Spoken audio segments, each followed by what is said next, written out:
नमस्ते, प्रणाम। भरत तिवारी को आप लोग जानते थे कि अभी जान रहे हैं? तो उनके बारे में आज हम सच्चाई बताएंगे कि वो इंसान कैसे थे और कैसे वैसे बने। उस इंसान का पूरा जानिए। देखिए, कोई भी बहुत लोग उनको गाली दे रहे हैं, गलत बोल रहे हैं, कुछ लोग सही बोल रहे हैं। तो मेरे हिसाब से मैं देशद्रोही भी तुम सब साबित करो। आपको अच्छा लगे तो जरूर ये केवल पागल साबित करने से क्या होता है भाई। लेकिन अभी बहुत सारी ऐसी गाली धाराएं हैं, बहुत सारे ऐसे आरोप है जो उस पे भरत तिवारी फेंके जाए। मेरे हिसाब से मैंने तो पहले ही बोला था अच्छा सभी लोगों से समाज के लिए कि मेरा जो ये समाज धंधा है जीते। ये दिन पहले उन्होंने अपना पिंड पूरा दान कर दिया। पूरे समाज और पूरे देश का बोझ अकेले अपने कंधों पे खा सकता है। अच्छा काम भी किए, समाज के लिए लड़ रहे थे। लेकिन क्या होता है कि एक अकेला से आदमी जब लड़ता पूरा है, भारी पड़ रहा है रे। लड़ते जब थक जाता है हाँ? तो कोई भी गलत कदम उठाता है। जब उस पे लड़ते लड़ते थक जाएगा, उस पर कुछ नहीं होगा तो उठाना पड़ता है गलत कदम। तो इसलिए वो गलत कदम उठाए, वो भी किसी को हाथाहत नहीं किए, किसी को मतलब कि जोखिम में जान नहीं डाले और खुद अपने चले गए। सवाल उठाए थे सिस्टम के खिलाफ, नेताओं के खिलाफ, सरकार के खिलाफ कि नेता वादा करते हैं, वादा करके पूरा नहीं करते हैं। तो उनको वादा जो करके जाते हैं नेता, उनको पूरा करना पड़ेगा। नहीं करेंगे तो उनके खिलाफ हम लोग एक्शन लेंगे, हम उनके खिलाफ आवाज उठाएंगे, हम उनके खिलाफ बोलेंगे। ठीक, उसके बाद वो अधिकारी के खिलाफ भी, वहाँ के एसडीएम है, उनके खिलाफ भी कुछ बोले तो देखिए वो इंसान का बोलना हक है। क्यों? क्योंकि वहाँ जवैनिया गांव जो पिछले साल में ढह गया था, ढहने के बाद उनके लिए प्लाट आवंटन हुआ, प्लाट मिला। जो प्लाट मिला है उसमें बहुत लोग को हाइट पे भी मिल गया है, बहुत लोग को वो खड्डा में मिला है। अब ये बताइए, वो इंसान यही बोला था कि आप जो जमीन दिए हैं वो खड्डा में क्यों दिए हैं? खड्डा में क्यों दिए हैं? हाइट पे दीजिए। खड्डा में अगर घर बनाएगा वो अगला, फिर पानी जाएगा, फिर पानी में डूब जाएगा वो, तो आपका जमीन देने से फायदा क्या होगा उस इंसान को? आप एक देख रहे हैं कि पीड़ित है। एक इंसान को अपना घर बनाने में 40 साल लग जाता है, 50 साल लग जाता है। हम ही देखिए, हमारा उम्र लगभग 40 साल होने वाला है।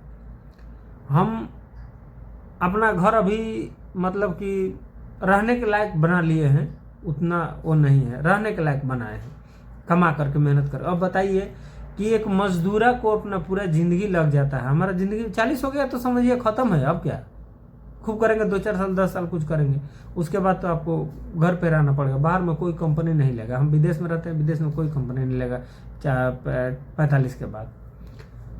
उतना दिन लग गया, आदमी मेहनत करके घर बनाया, घर बनाने के बाद वो नदी में चला गया। अब उसको दूसरे जगह फिर गड्ढा में घर मिलेगा, वो झोपड़ी उपड़ी जैसे तैसे भी तानेगा, फिर पानी आएगा, बाढ़ आएगा, डूबेगा। वो क्या करेगा? अत्याचार होकर के, परेशान होकर के सिस्टम से वो क्या करेगा? जान दे देगा? नहीं तो जान लेने पे तुल जाएगा। तो सिस्टम, मेरे हिसाब से सिस्टम अच्छा नहीं है अपने यहाँ का। जितने नेता लूट रहे हैं उससे कम अधिकारी नहीं लूट रहे हैं, अधिकारी भी बहुत लूट रहे हैं। क्योंकि देखिए, बाढ़ पीड़ित लोगों के लिए मैं बता रहा हूं कि जिस एरिया में बाढ़ का पानी जा रहा है उस एरिया में, ये गर्मी का टाइम है, एक गर्मी के टाइम में उस पर कार्रवाई नहीं हो रहा है, वहां पे काम नहीं हो रहा है। जैसे ही पानी आएगा, पानी जैसे ही आएगा काम चालू हो जाएगा, अधिकारी एक्शन में आ जाएंगे, अधिकारी दौरा करने लगेंगे। तो न्यूज में आने लगता है, हाँ डीएम साहब यहाँ दौरा किए, एसडीएम साहब दौरा किए, ये अधिकारी दौरा किए। भाई वहाँ क्या होता है? वहाँ उसके बाद होता है कि 1 लाख रुपये का बोरी और मजदूरा लगा करके फेंकाता है नदी में, और 1 करोड़ रुपया पास कर दिया जाता है। उसके बाद उसमें से क्या होता है? 3 भाग बनता है, 3 भाग। अधिकारी थोड़ा लेगा, थोड़ा नेता लेगा, थोड़ा ठेकेदार लेगा, आराम से खाएगा लोग, तीनों ऐश करेगा लोग, फिर साल भर फिर बाढ़ में आ जाएगा लोग ठेका लेने, और जो है कि गरीबों के मसीहा बन करके नेता लोग भी। हम ये पूछना चाहता हूं कि गरीबों के मसीहा जो होते हैं, गरीबों का मसीहा होते हैं, वो लोग जब मजबूरी में जनता होती है तब क्यों नहीं जाता है? पिछले साल जवनिया गांव जब ढहा था तो उस टाइम ये गरीबों का मसीहा कहाँ थे? ये जो अभी जो उस भरत तिवारी को मार दिया गया, भरत तिवारी के साथ गलत हुआ, ये अधिकारी उस टाइम कहाँ थे? ये सब नेता जो लोग उनके समर्थन कर रहे हैं कि नहीं नहीं सही हुआ है, ये भड़वे लोग कहाँ थे उस टाइम? वो भरत तिवारी उस टाइम लड़ रहा था, लेकिन ये जो भड़वे लोग, ये जो समर्थन कर रहे हैं उसका, ये लोग कहाँ थे? तो मेरे हिसाब से उस जवनिया गांव के सभी लोग दोषी हैं। ये जो भरत तिवारी के साथ हुआ है इसका सब लोग दोषी हैं, क्योंकि अगर पूरा गांव उनका साथ दिया होता तो ऐसा होता ही नहीं। एक अकेला इंसान कितना लड़ेगा?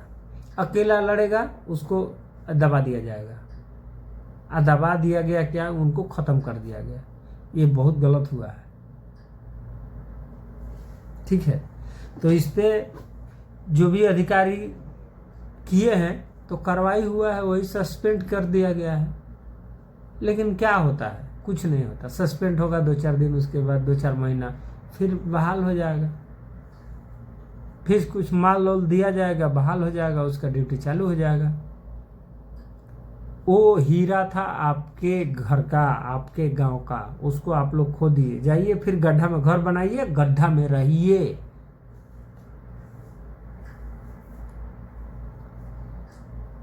भरत तिवारी जो मरा है उसका दोषी वहां के जनता है। वहां की जनता उसका साथ नहीं दी है, इसीलिए उसको जो है कि दबा दिया गया।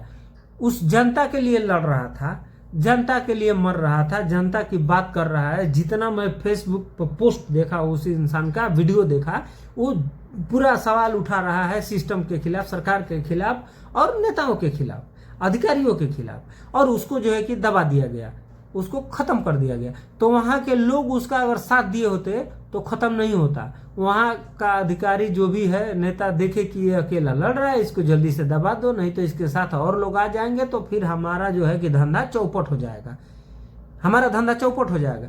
ये क्योंकि हम लोग ऐसे सूखा में काम करेंगे तो फिर बाढ़ आएगा, उस टाइम पैसा कैसे लूटेंगे? ये लोग फिर खड्डे में दिए है जमीन, खड्डे में ये लोग घर बनाएंगे, खड्डे में फिर पानी आएगा, ये लोग डूबेंगे, फिर हम लोग इनके नाम पे फंडिंग करेंगे, फंडिंग करके पैसा कमाएंगे। इनके जब बाढ़ आएगी तो हम लोग 1 तिरपाल बांटेंगे और 100 का नाम करेंगे। 1 लाख का काम होगा, 1 करोड़ रुपया पास कर लिया जाएगा। तो वहां के जनता अब डूबो मरो, वो तो गया बेचारा। आप लोग फिर एक आदमी खड़ा होइए, लड़िए, फिर मरिए, वही होगा। एकजुट नहीं रहेंगे तो यही होगा, यही होगा। आप लोगों से हाथ जोड़ के निवेदन है कि आप लोग जो है एकजुट हो करके लड़िए। अकेला कोई भी नहीं लड़ सकता है, अकेला कोई भी लड़ेगा तो उसको ऐसे कुचल दिया जाएगा। और मैं सच्चाई बोल रहा हूँ। कुछ दोगले लोगों को बुरा लगेगा तो अपना अंदर अपनी बात डाल के रखना, साले हमारे कमेंट में नहीं आने का, ठीक है। मैं भरत तिवारी के साथ में हूँ और उनको भावपूर्ण श्रद्धांजलि देता हूँ, और उनके लिए मेरे दिल में जगह है, क्योंकि मैं भी ऐसे ही काम करता हूँ। मैं ऐसे गलत काम का विरोध करता हूँ। हालांकि उनका थोड़ा सा जो है कि लास्ट में जो काम किए वो गलत है, लेकिन सिस्टम से लोग हार जाता है तो यही करता है। सिस्टम से वो बेचारे हार गए थे, लेकिन फिर भी कानून को हाथ में नहीं लेना चाहिए। जो भी वो हथियार दिखा रहे थे वो हमें थोड़ा गलत लगा। नहीं तो जितना भी काम किए हैं वो जनता के लिए किए हैं, समाज के लिए किए हैं, समाज का एक अच्छे सेवक थे, ठीक है। तो नमस्ते।